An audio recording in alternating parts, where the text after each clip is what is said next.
very, very much.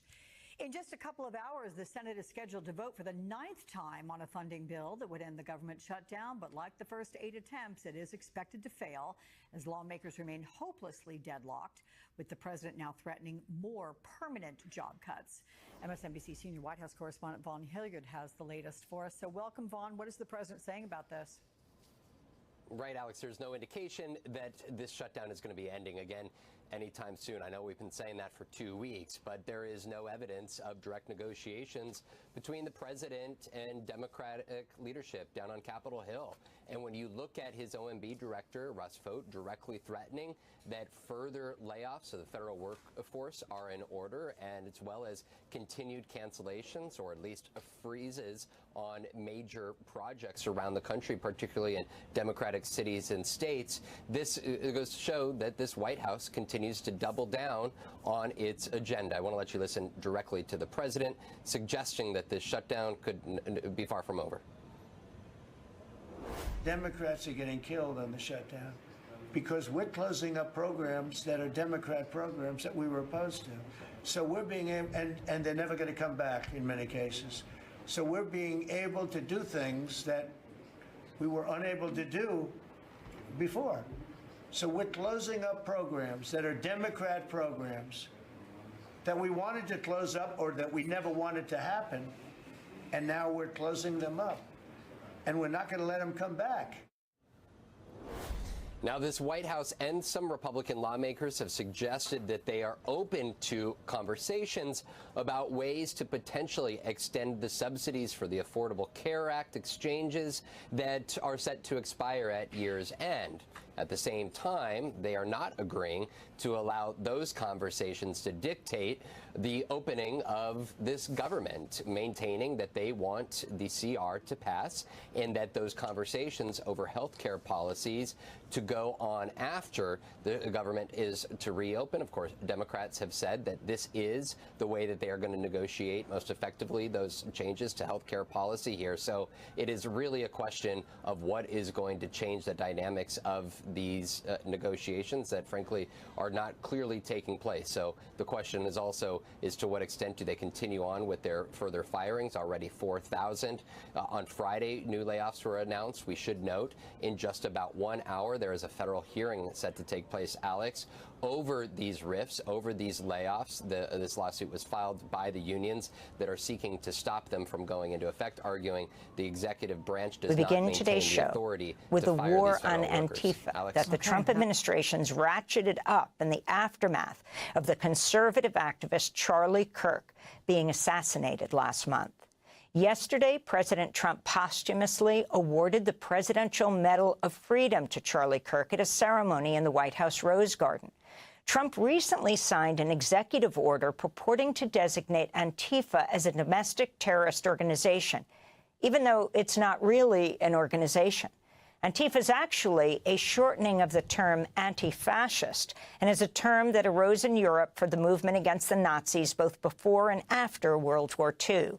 The decentralized movement in the U.S. today draws on this history.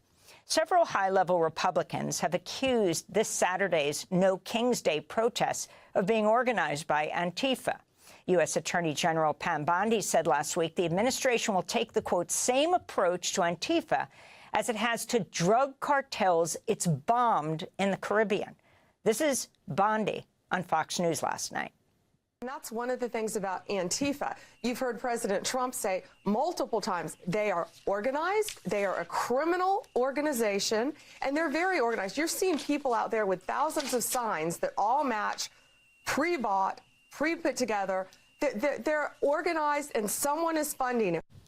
This comes as Los Angeles County officials voted Tuesday to declare a state of emergency over ongoing federal immigration raids they say have, quote, caused widespread fear, unquote.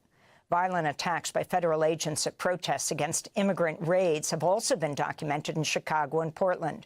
On Tuesday, Republican House Speaker Mike Johnson said if he would call for more oversight of federal agents. He responded by complaining about a naked bike ride protest against ICE in Portland, Oregon, which Trump has called a war zone. to demand oversight on federal law enforcement? Well, I've not seen them cross the line yet, and that we have committees of jurisdiction who have that responsibility, but it's not risen to that level. What I've seen is the abuse of law enforcement by radical leftist activists. Most recently, the most threatening thing I've seen yet was the naked bicyclers in Portland who were protesting ICE down there. I mean, it's getting really ugly. Experts are increasingly raising concerns the Trump administration's attacks on Antifa are ungrounded in fact and law and violate free speech rights. For more, we're joined by someone who knows a lot about all of this. Mark Bray is a Rutgers University history professor, author of the 2017 book Antifa, the Anti-Fascist Handbook. Last week, he was forced to leave his home in New Jersey and move to Spain with his family after receiving death threats following Trump's push to categorize the anti-fascist movement as a domestic terrorist organization. Charlie Kirk's group, Turning Point USA, had also circulated a petition labeling him Dr. Antifa and calling for him to be fired. In a remarkable development, Bray was at first blocked from flying out of the United States last week. He wrote on Blue Sky, "Someone canceled my family's flight out of the country at the last second. We got our boarding passes, we checked our bags, went through security, then at our gate reservation, disappeared. They later took another flight," and Professor Mark Bray joins us now from Spain. Thanks so much for being with us. I'm sorry you've gone through all this, Professor Bray. If you can start off by talking about why you left the country and what happened as we tried to follow what was happening to you at the airport. Right. So I published this book, Antifa, the Anti-Fascist Handbook, in 2017. I'm actually researching different historical topics now. But after Trump's executive order, a series of far-right trolls online, influencers started attacking me. I received a number of death threats. Someone published my home address on X. So I started to fear for the safety of my family, staying in our home. More and more death threats came in, and I knew I needed to get away. Getting to another country, getting across the ocean would make us feel much more comfortable. As you said, our first flight was mysteriously canceled at the last moment. My two small children were sobbing. We had to regroup. The next day, as you said, I told you. I just want to ask, when you say your flight was canceled, you went to, what was it, Newark Airport or Kennedy? Yes. And you got your boarding passes, and you went through security, so you were all set. And you got to the gate, and what did they tell you? Well, there was an error. They had us step to the side to talk to the United worker at the desk. There were a series of phone calls and mumbling, and they basically said at the last moment, someone had canceled our reservation, not the whole flight, just for the four of us, for me, my wife, and our two small children. And this was around the same time that Andy Ngo and Jack Posobiec, two of the far-right provocateurs who had been harassing me online, were meeting in the White House with President Trump to discuss Antifa. I just can't believe it's a coincidence. And yet you were able to rebook the next day, and you made it through security, and you actually made it onto the flight? Well, this time I was stopped, searched, and interrogated by federal agents for an hour.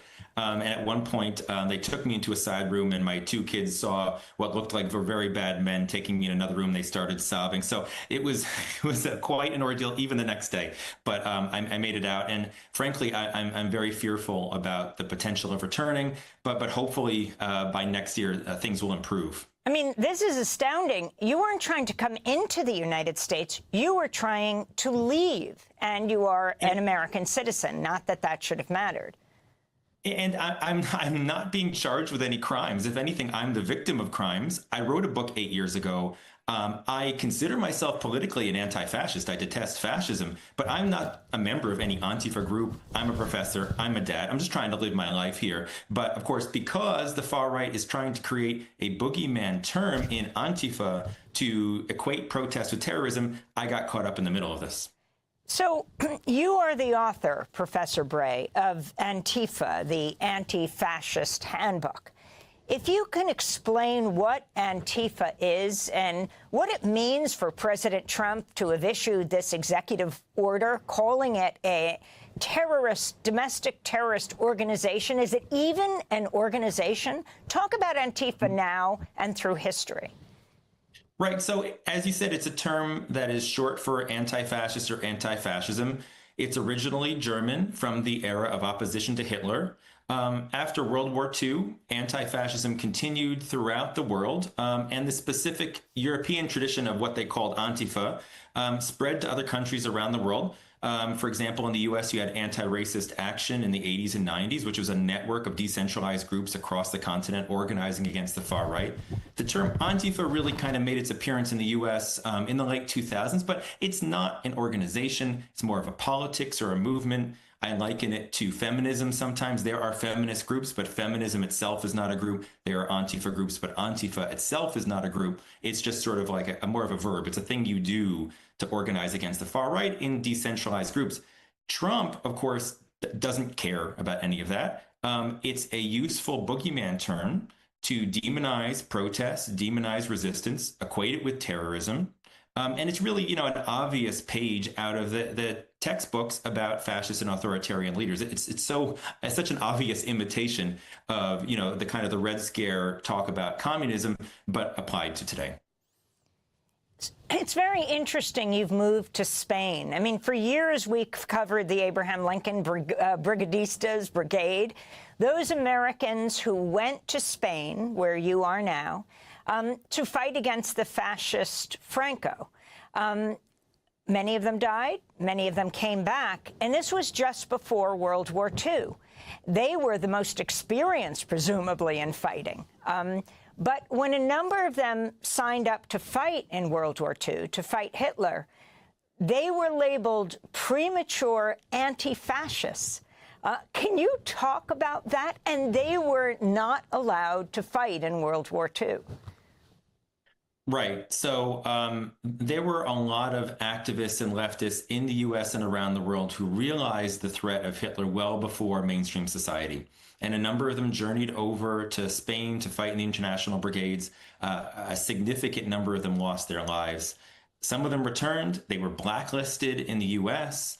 And it's also worth pointing out that a number of Spanish Civil War veterans from other countries who ended up going to France after the Spanish Civil War played important roles in the French underground, and there was a tank battalion of Spanish anarchists that were among the first to liberate Paris in 1945. It's a fascinating history. It's one that I teach a course on the Spanish Civil War. So it is strange to sort of have these things twisted around, and I ended up going to Spain because I'm a historian of Spain. But I've received a lot of solidarity and support from the social movements here. And actually, there's a general strike today in Spain for Palestine as well, just to throw into your news report. We had you on last in 2017 to discuss your book, Antifa, the Anti-Fascist Handbook, when it first came out. In the introduction, you wrote you hoped your work would promote organizing against fascism and white supremacy. Can you elaborate? Right. So anti-fascism has a broad history. In the U.S., certainly there's the European-inspired Antifa tradition. There's also a really good book called The Black Anti-Fascist Tradition that talks about the role of anti-fascism in Black liberation struggles, Black Panthers, and so forth, which I suggest people check out. So it takes many different forms. What it has in common is actually this impulse towards unity and putting aside the differences that often divide the left in the interest of promoting the common struggle against fascism, against white supremacy. And what we're seeing today in the U.S. is increasingly fascist. MAGA, I believe, and I study fascism, I don't say this lightly, is a fascist movement. And if we don't organize, if we don't take action in the streets, we're going to end up somewhere really bad. And for me personally, I felt like my situation was such that I had to get my family out of harm's way. But this story about me is about me, but it's not really about me. It's about attacks on academic freedom, free speech, the right to protest. We're in a really dangerous situation. And so everyone in their own way needs to take action to try and organize against this. I mean, it's interesting. You remind me of Timothy Snyder, as well as Jason Stanley, the two Yale professors who also left the country. They've gone to Canada to teach, both having written books against fascism and tyranny. I wanted to ask you about U.S. Attorney General Pam Bondi's comments, saying the administration will take the, quote, same approach to Antifa as it has to drug cartels it's bombed in the Caribbean. The latest bombing, I think, took place yesterday, killing a number of people. Even Republican politicians behind closed doors are saying, where is the evidence for who these people are who've been killed by the U.S. bombs? Mark Bray, your response to Pam Bondi.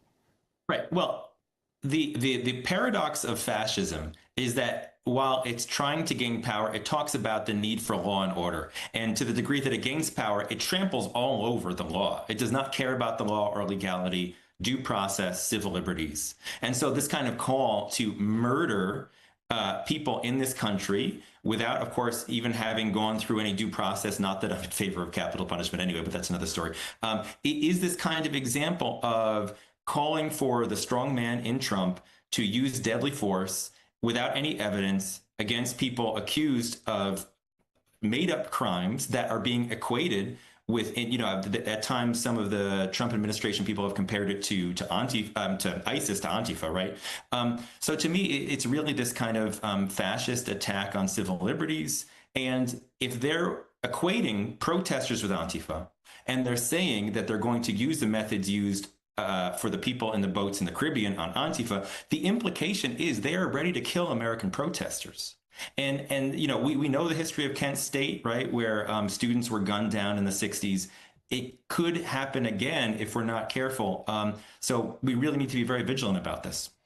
Do you think progressive groups, groups that care about democracy, free speech, across the political spectrum, are pushing back enough around the attack on anti-fascists? Well, you know, I think there's always room for more action. And I think that my main takeaway for viewers today is that whether or not you consider yourself an anti-fascist, anyone who has any critiques of Trump is potentially in the crosshairs here, because there's a concerted project from the top to equate protest with terrorism and to say anyone who's not a Trump supporter is basically the equivalent of ISIS. You can't make this stuff up. It's absolutely ridiculous. They don't care at all about grounding in fact or information. It's something that plays to their base and justifies attempts to step beyond due process to use apparently lethal force against dissidents. This is terrifying. And so everyone really needs to do what they can to sound the alarm. Finally, I wanted to ask you about the Rutgers students calling for the university to support you, wanting Rutgers President William Tate to issue a statement, quote, resolution in support of Professor Mark Bray's academic freedom and free expression. This apparently is slated for consideration and vote Friday by the Rutgers University Senate. Your response, Professor Bray? Well, I've received a tremendous amount of support from the Rutgers faculty, from the student body, and from the administration. I support that call. I hope it passes. I would very much appreciate a statement of direct support from President Tate. But, you know, to his credit, he did issue a statement in support of the free speech and academic freedom of all Rutgers faculty, which did not mention me directly, but I think implicitly supported my right to do my scholarship in accord with my job.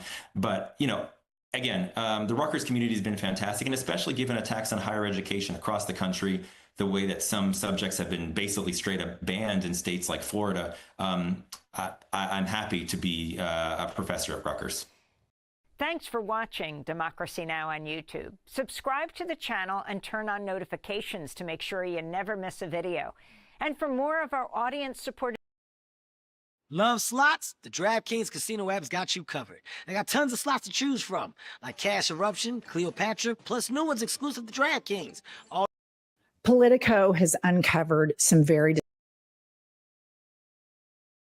Says the Congress needs to be in full session, not just pro forma session, and he says that Democrats previously didn't swear in a congresswoman from Louisiana for more than 24 days, and so thus this is not out of the norm. Democrats say earlier this year the Republicans swore in 2 members within a day after they were elected in special elections. Next pro forma session where we'll see this kind of come to a head again is on Friday. Alex? Okay, Kevin, thank you so much for that. Still ahead, returning to rubble, the desperate need for aid in Gaza right now amid a fragile ceasefire. I'll talk to a UNICEF spokesman on the ground next. Finally, a platform that thinks like you. The new Power E-Trade Pro gives you nearly unlimited customization.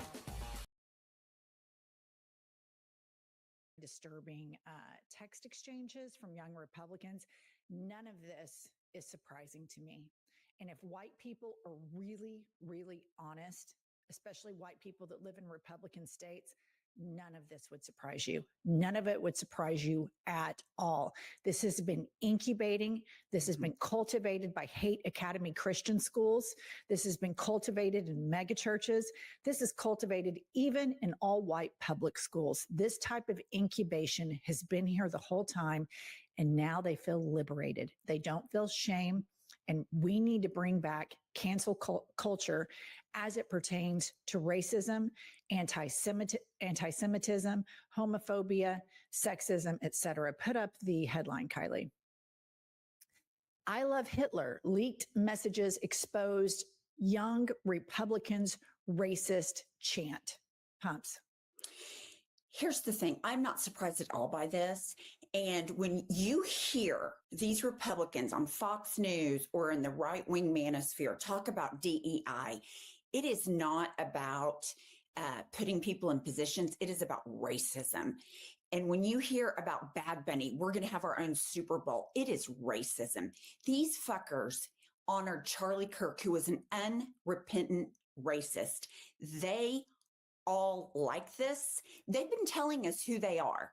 Trump has been telling us who he is from jump. Fucking Pete Hegseth has white supremacy tattoos. Now they're liberated and empowered. Yeah. And I also want to call out parents. I want to call out parents because there is a culture in white America that incubates this. And Pete Hegseth was incubated in this, and others were incubated in this. Pumps, you may remember a school in Oklahoma City where the white boys basketball team barked at a visiting Black female basketball team. The parents, nobody thought it was a big deal. I thought it was funny. They just brushed it aside. And this is something that is happening in families, in schools, etc. And racism has to be called out. And white allyship is so incredible here. And it is really sad that Pumps and I are so novel, that we are darlings of the Democratic Party because we have Southern accents and blonde hair and are of a certain socioeconomic background, and we go hard for marginalized people. And we need to build alliances and stand up the way they stood up in the 1960s against segregation, because this is a 911. It's all fun and games, you little racists, until then the knives are turned at you. But let's put up the next screen grab. Here we have everyone that votes no is going to the gas chamber. Great. I love Hitler. It was raped. He also hates the Jews. They love the watermelon people. And it goes on and on and on. The N-word, this is a caution that I want to tell Jewish people that are flirting with MAGA right now. Nobody is more anti-Semitic than evangelical Christians. And you can see it here, the gas chambers, all of this stuff. So be careful as you all think Trump is your savior. Be careful. I grew up in these white WASPy communities, and they are the most anti-Semitic people I have ever met or dealt with in my entire life. Well, what's also super important is this is generational. Like, you have parents that think this is okay. And then they think it's okay enough to text it with their bros. I mean, there was a fraternity in at the University of Oklahoma a few years ago that got kicked off campus because they were singing racial chants about lynching people. We just saw that lynching or unexplained death of that student. Like, this is still happening, people.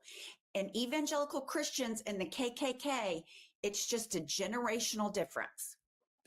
All right, here's an excerpt from the article. William Hendricks, the Kansas Young Republicans vice chair, used the words NIGGA and NIGGUH, variations of a racial slur, more than a dozen times in the chat. Bobby Walker, the vice chair of the New York State Young Republicans, at the same time referred to rape as epic.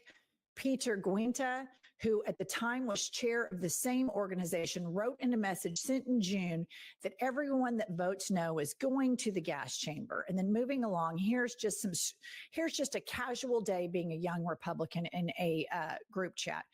Everyone that votes no is going to the gas chamber, and everyone that endorsed but then votes for us is going to the gas chamber. When do we start the bullying, dude? We have a solid 3 people who can have them want to jump. If they vote for us, why would they be gassed?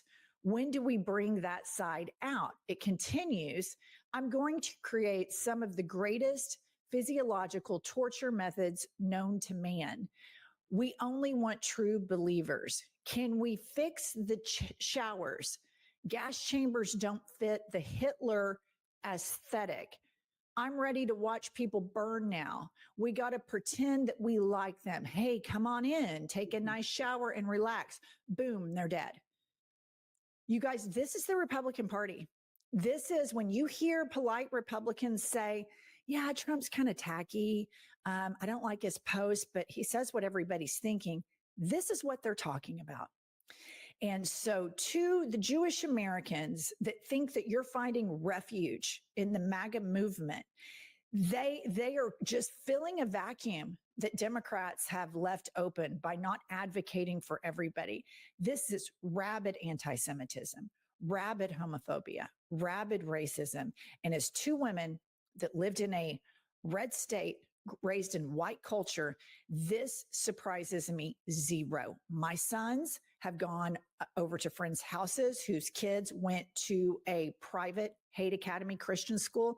The N-word is used among these boys with reckless abandon. My sons came home horrified, thought it was just despicable, and it's unavoidable in all white circles like this. The internet is incubating this. The mega churches are incubating this. The parents do not draw boundaries about it.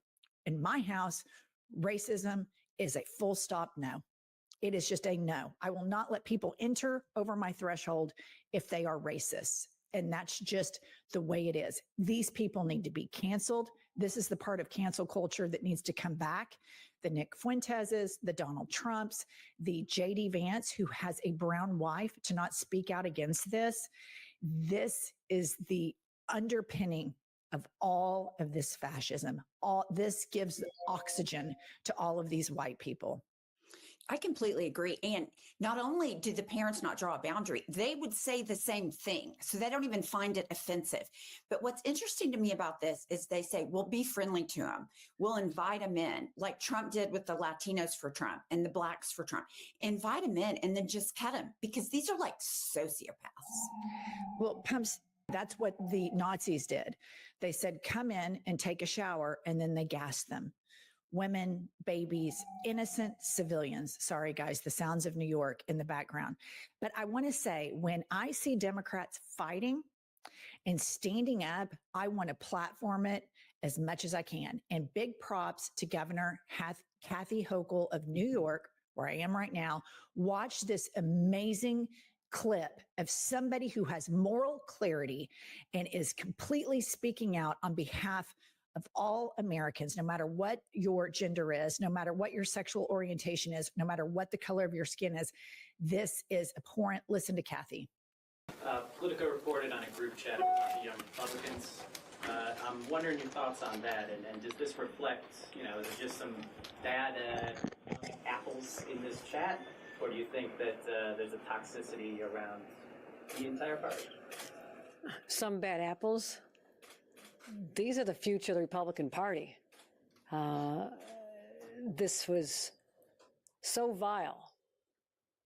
It is hard to find the words to put into context that these are people who are part of a political party, one of two major political parties, and they believe in gas chambers and rape and discrimination based on the color of people's skins. These are racist, sexist, disgusting remarks. And I would say this. We have a leader from the Republican Party in this state, the highest ranking individual, who in the backdrop of all this calls our candidate for mayor, one of our candidates for mayor, a jihadist and a terrorist, and then somehow says, oh, what they said, these young Republicans, was wrong. Like, look at what you say yourself. Look at your inflammatory words. And maybe they have an effect on these young people, many of whom you support and have supported you. And you ought to just do a little re-examination of how far this has gone, where this is normalized enough that thousands of texts are uncovered. This is not one person saying they love Hitler. This is a whole lot of people saying things that are so disgusting and so abhorrent that everybody from the president on down should condemn them. And there's got to be consequences. Kick them out of the party. Take away their official roles. Stop using them as campaign advisors. There needs to be consequences. This bullshit has to stop. Lover, that is exactly the way, that is the exact response. That's what leaders do. But in the interim, in the United States of America, listener, especially those of you that are white like Pumps and me, that have racist relatives, racist friends, cancel them. Tell them racism will not enter your orbit. We can make micro changes, and we have to, because when the Republicans and MAGA talk about a big tent, this is their tent. The Proud Boys, the KKK, the anti-Semites. It is every form of racist, homophobe, sexist that they can get their hands on. But in the interim, be the best ally you can be and stand up for everybody. And if you're a big Christian, you should be leading the way. And why Pumps and I, the atheists, are bigger Christians than all of you combined leaves a big question mark about white evangelical Christianity and the racism that breathes in it. You should. Here they come, yo. Here they come. Yo, you can Venmo this or you can Venmo that. You can Venmo this or you can Venmo that. You can Venmo this or you can Venmo that. I think you Venmo this. Yo. Get your Venmo debit card today with free Perplexity Pro. Welcome. I'm Jimmy. I'm the host. Thanks for watching. Thank you. I know you. Thank you, that guy. I can't get enough of that. Thank you. All right. Well, thank you. That's very nice. Thanks for being here and for braving the elements to be with us. It was a very wet day today. There was a tornado warning this morning. Did you know that? Yeah. Have you ever seen a tornado, Guillermo? Not in person, only on TV. Only on TV? Yeah. We have to be careful. You could get carried off, you know? No, I'm too heavy. I don't know. We got a month's worth of rain today in one day, but I will say no amount of rain could possibly dampen the tremendous amount of love that is in the air right now. Do you feel it? Yeah, I feel it. Yeah! I feel it. So much love. We had a sighting off the coast of Santa Barbara. I don't know if you've seen this, but Katie, Prime Minister of Kevin Lee, your collection, exact their revenge for the taking our astronauts. Bush started dating Charlie XCX, somewhere around 1.4 million to eat the rest of those Epstein files. Even though the IRS is mostly closed, the tax deadline for tomorrow is still in effect. Tomorrow is the tax deadline. Doesn't it feel like the government isn't providing services? You shouldn't have to send the money to them. I mean, just right there, I said it was okay. Would cause premiums to skyrocket. The World Health Organization are the world's most dangerous. They're also called disgusting creatures.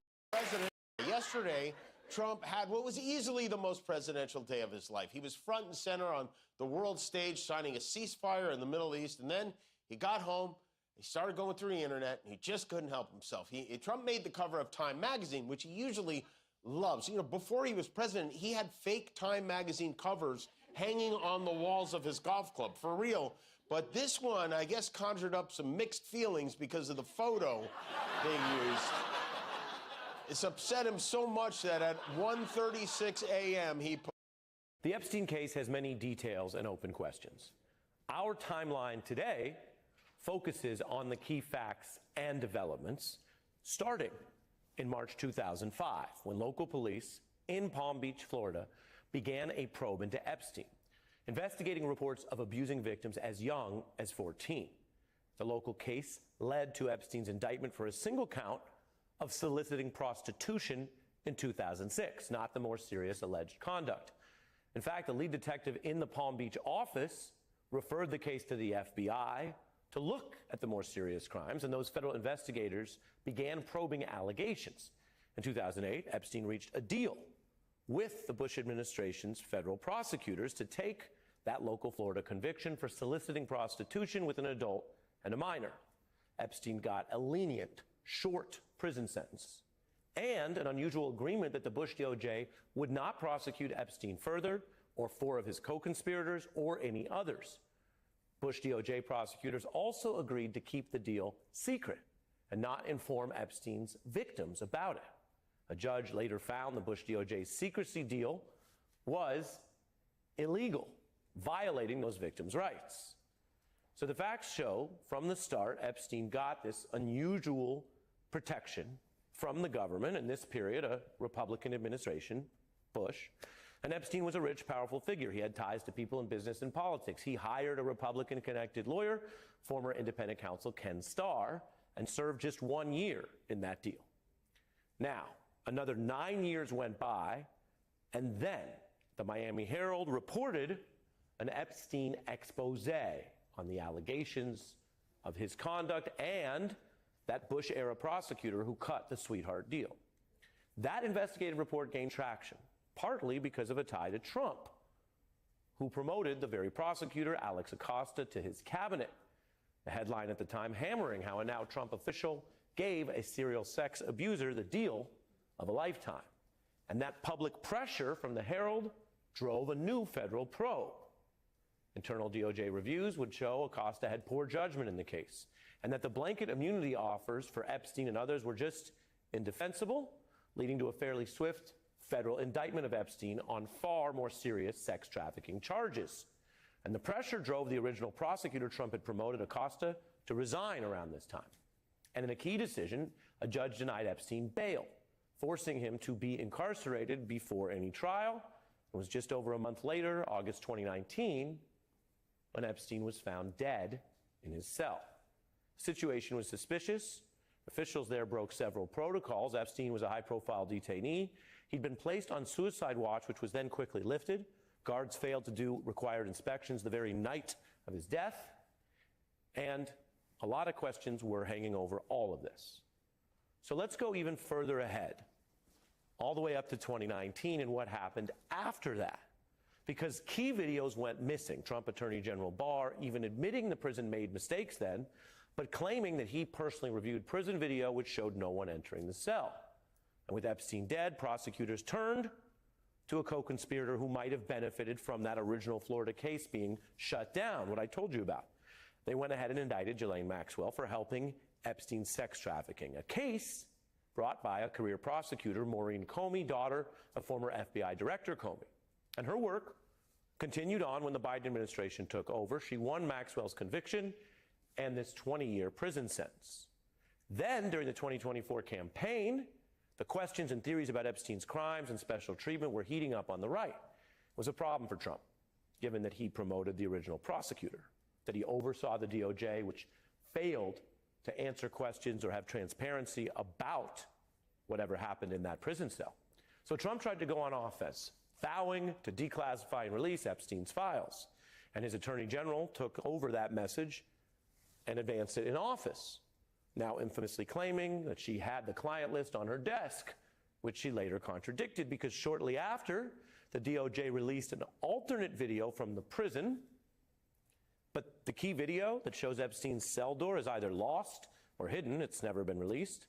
And Bondi released the now infamous memo that said they wouldn't provide any other Epstein documents. So Bondi went from saying there was a client list to there wasn't. She was lying then or lying now. The DOJ memo then said there was no other Epstein info that was going to be released, which ignited that firestorm of criticism we all lived through.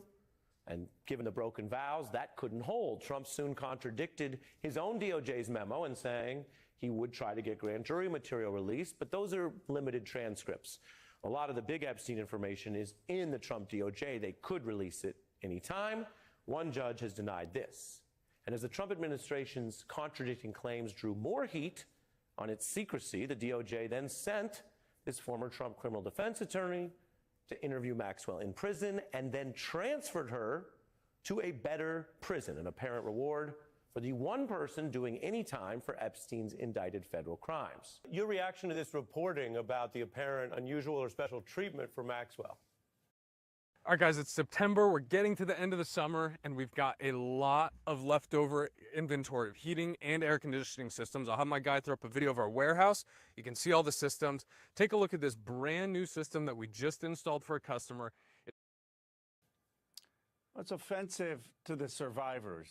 You know, the survivors are at the center of this, and they often get forgotten. They were in the front of the steps of the Capitol.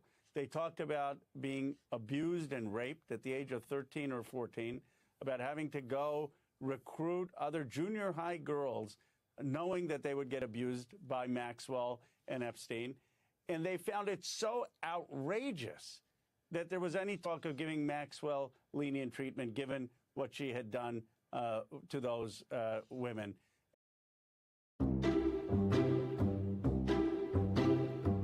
Hello, everybody. David Schuster here. The walls are closing in on Donald Trump. The U.S. House is now expected to have all the signatures needed to trigger votes on releasing the Epstein files.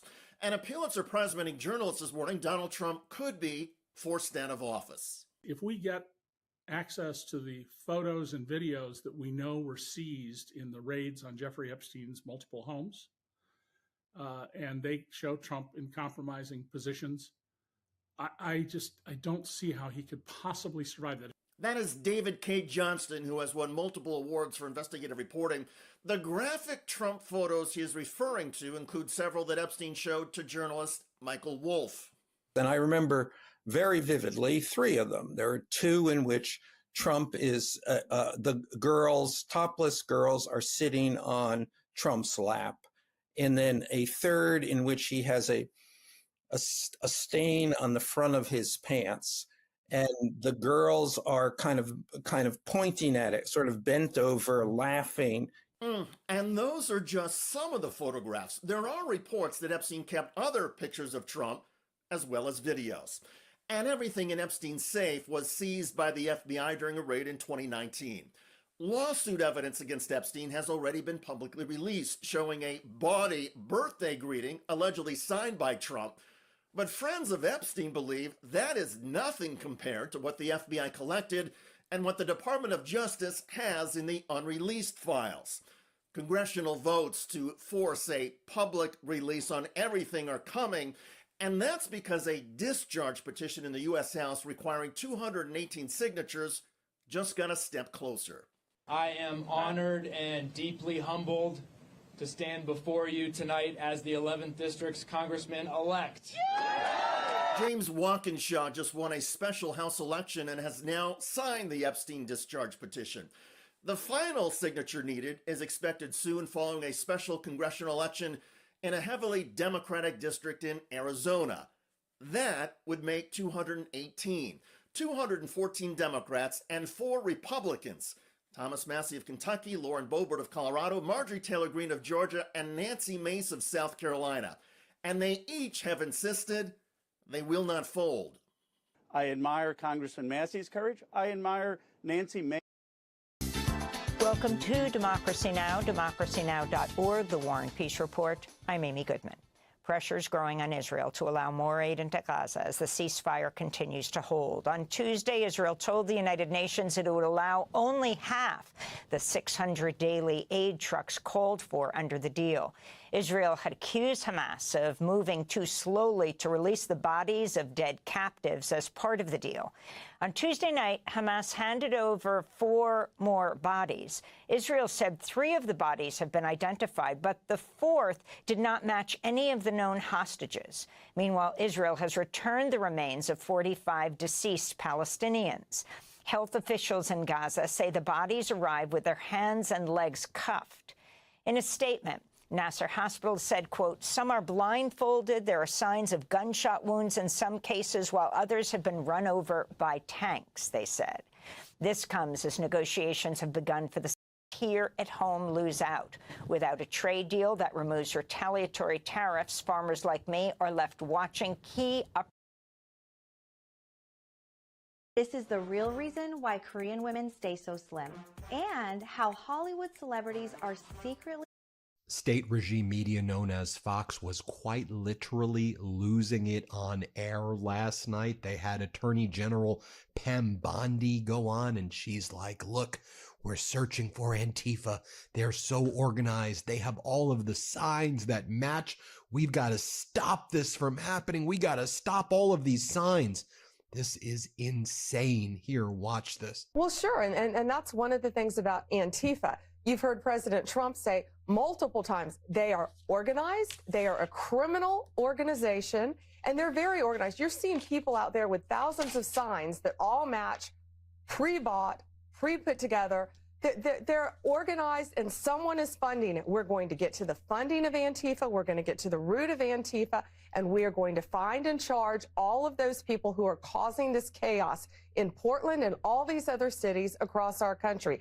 Talk to all the influencers who have been threatened and beat up and their lives threatened from Antifa members. It's going to stop under Donald Trump. Then Sean Hannity brings on Lindsey Graham, and surprise, surprise, he says Israel's going to have to get back into Gaza very soon. Here, play this clip. One way or the other, these people are going to be protected. To think it makes you strong in the Mideast is when you're reliable. And the one thing I love about our friends in Israel, if you're a friend to Israel, they're a friend to you. And they're not going to abandon these people to be slaughtered by Hamas. If Israel has to go back into Gaza to save these people, they will. To the Arab world, don't make them do that. More of Lindsey Graham. He says, as I speak tonight, there are discussions about Israel entering Gaza again. He goes to protect certain tribes. More on that in just a moment, but play this clip. As I speak tonight, there are discussions in Israel about potentially going back in to save those tribes and clans that had the guts to stand up against Hamas. Wouldn't it be better if this coalition of Arab countries, that Much better, if they would send in troops to protect the region? Just remember what you said. If the Arab world would be the force to take Hamas down, it would change the region far more than if Israel did it. And then Lindsey Graham continues. By the way, I thought that didn't all of corporate media and state regime media say, oh, this was a wonderful peace deal. There's peace in the Middle East. Remember what we were saying on the Midas Touch Network? Israel and Hamas didn't even sign the agreement. Hamas says it's not disarming. Israel says it's going to go back and attack Hamas tunnels. Donald Trump doesn't support a two-state solution. I was like, what are we talking about here? Like, do we all understand what the facts are? But here Lindsey Graham says, look, Israel went into Syria and they're going to go back into Gaza. Here, play this clip. To our Arab allies, you need to get in on the ground now and stop this bloodletting. Because if you don't, Israel is not going to sit back and watch the people who help